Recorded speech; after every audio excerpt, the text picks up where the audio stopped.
আমাদের খুব ঘনিষ্ঠ ভাই আছেন, আমাদের রেজাকুল দা আছেন, ভিক্টর দা আছেন, আমাদের মা এবং বোনেরা উপস্থিত আছেন।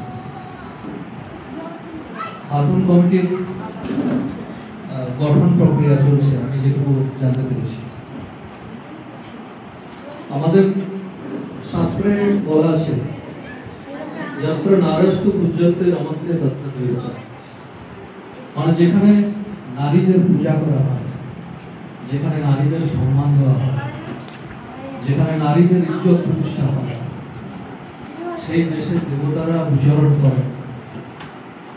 যদি সরল শব্দে বোঝাই, তাহলে যেখানে মহিলাদের ইজ্জত দেওয়া হয়, সেই দেশ হচ্ছে ফেরেশতাদের দেশ।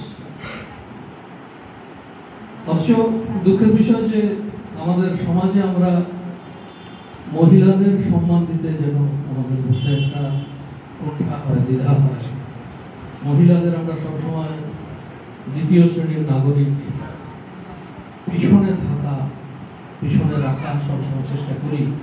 পুরুষতান্ত্রিক সমাজে, সে হিন্দু সমাজ হোক, মুসলিম সমাজ হোক, খ্রিস্টান সমাজ হোক, সমস্ত সমাজ। শাস্ত্রের দোহাই দিয়ে, ধর্মের দোহাই দিয়ে, দুই দিয়ে, তিন দিয়ে, চার পর্যন্ত বিয়ে করে নেয় অনেকে। কোন ধর্মে, সব ধর্মই আমি দেখেছি কিছুটা পুরুষবাদী। কোন ধর্মের পুরুষের দ্বিতীয় তৃতীয় বিয়েতে বাধা দেয় না। কিন্তু কুরআনে পাক হচ্ছে একমাত্র গ্রন্থ, ইসলাম হচ্ছে একমাত্র ধর্ম যেখানে বলা আছে একটি বিয়ে করবে। কিছু কারণ দেওয়া আছে যেখানে একটির জায়গায় দ্বিতীয়বার বিয়ে করতে হয়, তৃতীয় চতুর্থবার পর্যন্ত বিয়ে করতে হতে পারে।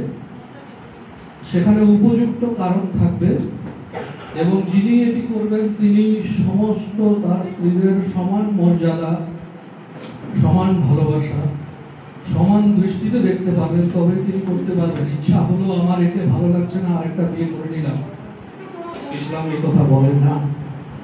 অথচ আমি স্পষ্টভাবেই বলছি, আমি ইসলামী সমাজে দেখেছি ধর্মের দোহাই দিয়ে, শুধুমাত্র ধর্মের দোহাই দিয়ে একাধিক বিয়ে করে।